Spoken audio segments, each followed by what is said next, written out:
Soften the blow. It is sometimes necessary to deliver bad news in a professional setting. Here are the top tips for communicating bad news with compassion. By Amanda Woodard. This article has been edited for audio purposes. Article begins. There will be occasions in people's professional lives when they have the difficult task of delivering bad news. They may need to deliver it to clients, staff, colleagues, and even their managers, in person or remotely, one-on-one or to teams. While it may be tempting to rush, the delivery may have a dramatic impact on the recipient. Effective communication skills are essential. What is said, how, and where all need to be carefully planned. It is also well worth anticipating and preparing for a variety of responses to the message. Leadership and coaching expert Mark Herbert says that in difficult situations, it pays to remember that everyone is human and that kindness is necessary. Come from a position of caring, particularly when the message is around redundancy or restructuring, he recommends. Herbert previously worked in finance.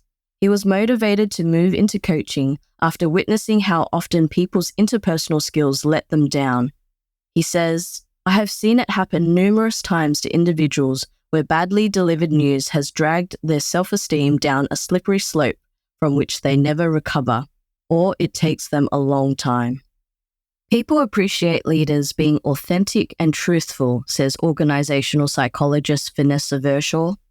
People need to hear the facts in crisis situations so they can move with their emotions to a more rational space.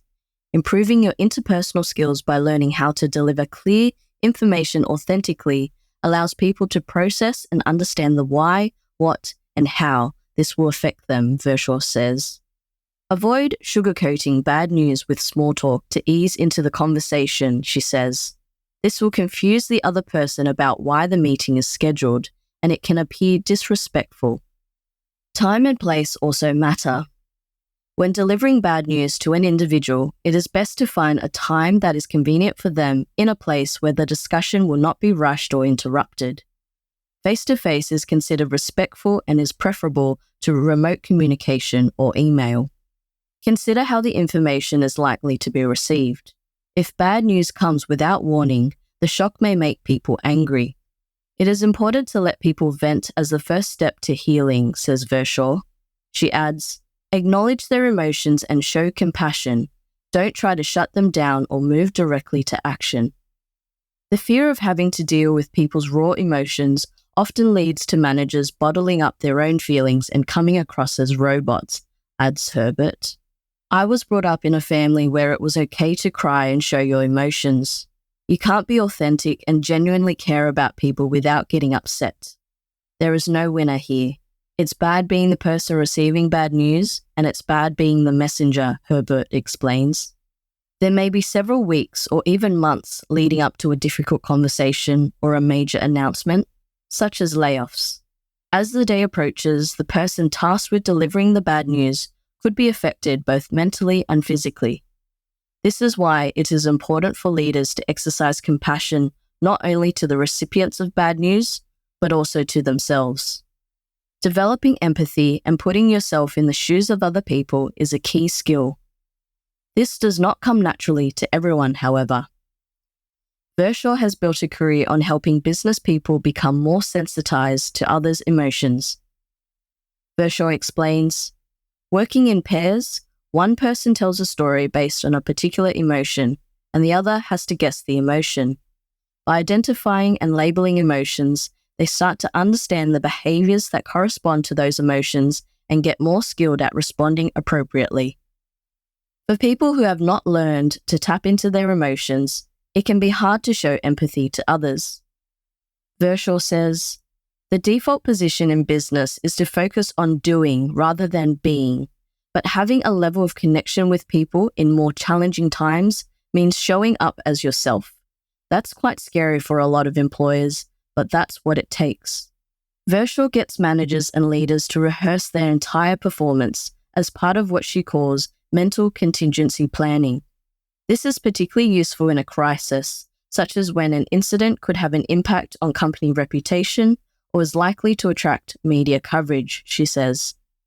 Wearing the clothes they intend to wear on the day and going to the actual room where the meeting or announcement will be made, Verschoor coaches them to prepare for different stakeholder audiences.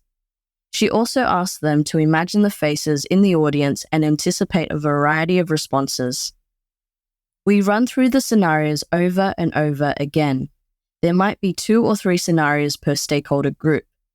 This way, when a senior figure goes to deliver the news for real, they can step into the situation with more clarity and confidence. Is there ever a right or wrong time to communicate bad news? Herbert sticks to a rule of good news delivered on Fridays and bad news delivered on Mondays, with sound reasons behind why these days are appropriate. If people are left over a weekend to stew on bad news, you have limited control over their support structures. It's not the greatest idea to lose control over managing their emotions. Delivering bad news at the beginning of the week gives employees time to adjust. Likewise, Herbert says if a company is looking to restructure or introduce wholesale changes, November and December around the holiday period are best avoided for the same reasons. When bad news affects all levels of a company, threatening to radiate outwards and enter the news cycle, leaders need to consider not only the corporate reputation, but employee morale as well. Herbert says, staff should get no surprises and always know the facts before they see it on the news. I use the analogy of dropping a rock in the middle of a pond. You will rarely understand where those ripples will reach out to and where it will impact. If there are going to be redundancies or people's hours are being cut, it is important to make sure staff know that what is happening is not their fault.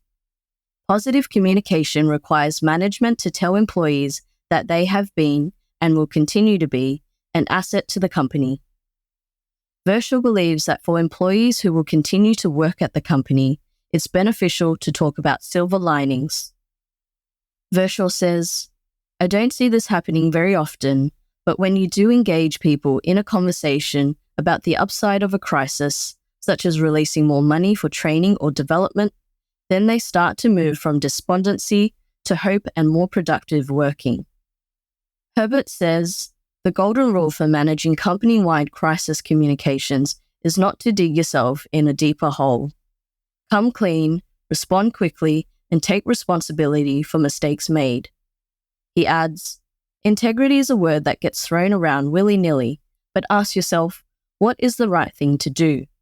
Admit when you have got it wrong and own it. If you regret that something has happened and say that you will do your damnedest to make sure it doesn't happen again, people admire that.